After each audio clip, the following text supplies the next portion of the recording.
المهندس والمنجم مثله، فهما لعلم الله مدعيان. الأرض عند كليهما كروية، وهما بهذا القول مقترنان. والأرض عند أولي النهى لسطيحة، بدليل صدق واضح القرآن. والله صيرها فراشا للورى، وبنى السماء بأحسن البنيان. والله أخبر أنها مسطوحة، وأبان ذلك أيما تبيان.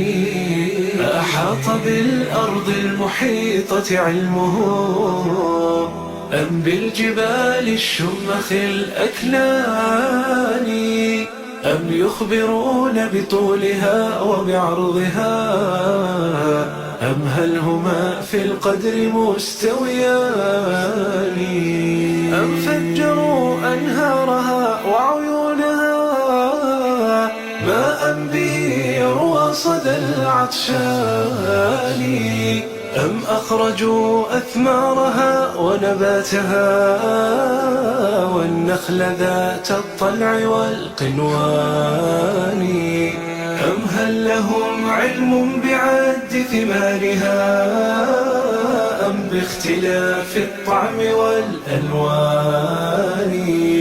الله أحكم خلق ذلك كله صنعا، وأتقن أيما إتقان.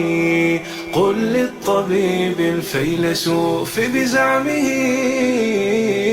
إن الطبيعة علمها برهان، إن الطبيعة علمها برهان.